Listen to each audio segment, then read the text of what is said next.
说我们这样会不会不太好啊？放心啊，苏媛也不想我们两个在旁边碍事的。嗯。来了。赵小梦，不是阿松，你怎么知道他在哪儿？杜飞。杜飞，孙离那边的人。没有永远的敌人，只有永远的利益。还记得他曾经盗窃过我们的方案吗？文印室那次。我录下来了。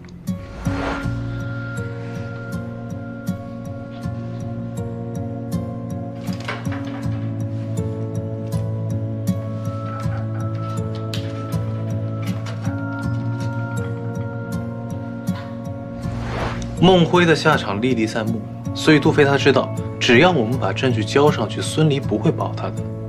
作为交换，他告诉了我阿松的线索。杜飞既然是孙离的亲信，那他一定知道很多秘密。那我们既然已经有了他的把柄，为什么不直接让他出来指证啊？光有盗窃的事情还不足以让他反水，我们必须向他证明，我们有十足的把握打败孙离。他在观望。没错，孙离在摩天这么多年根深蒂固，杜飞很难完全站到我们这儿来。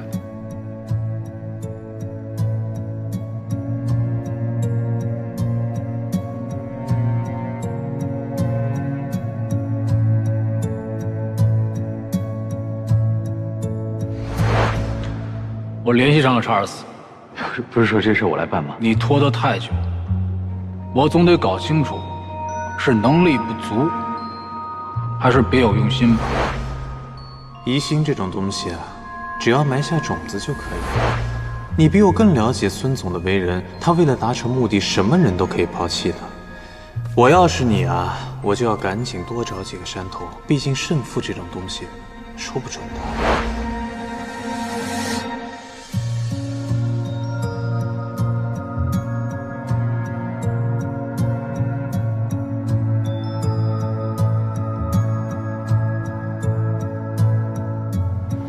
所以你要把视频发给杜飞，告诉他我们已经说服了阿松。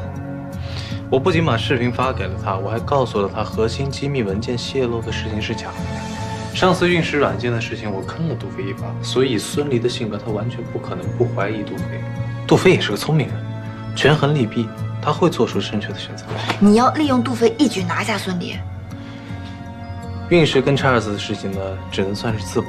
就算查出了偷看名单的人，孙离也有脱身的办法。所以只有找出孙离当时泄露底价给金石的证据，这样罗总才能下定决心放弃他，万总也才能洗清人去。对，他会得到法律的制裁。高山，我支持你。那接下来咱们要怎么做？等。嗯？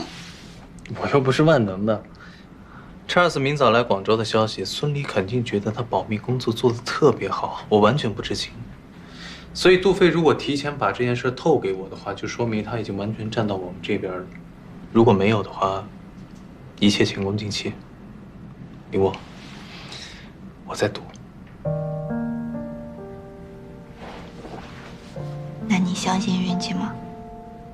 我更习惯看手里的底牌。我相信，而且我的运气一向特别好。这样吧，分你一点。怎么分啊？把眼睛闭上。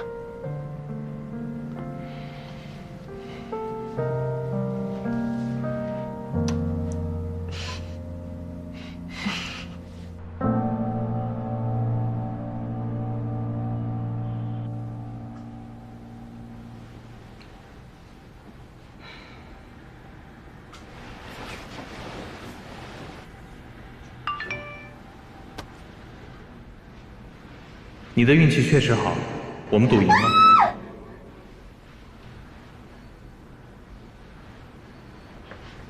你现在在哪儿？杜飞带查尔斯在楼下，我正在下去。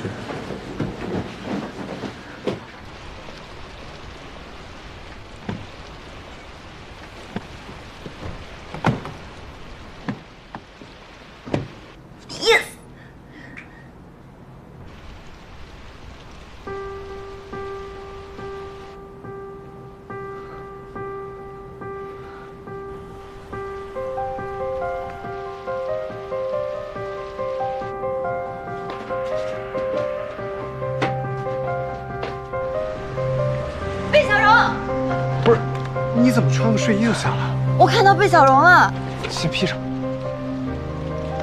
他刚才就在这儿，有可能什么都看见了。高山，孙俪动手了。1个小时之前，有人往公司所有人的邮箱里面发送了一份 KW 案件的邮件，里面说你用激烈手段盗取 KW 的股权，导致董事长自杀重伤，你现在是道德上的凶手，公司都炸锅了，怎么办？现在还有更棘手的。什么？上去再说吧。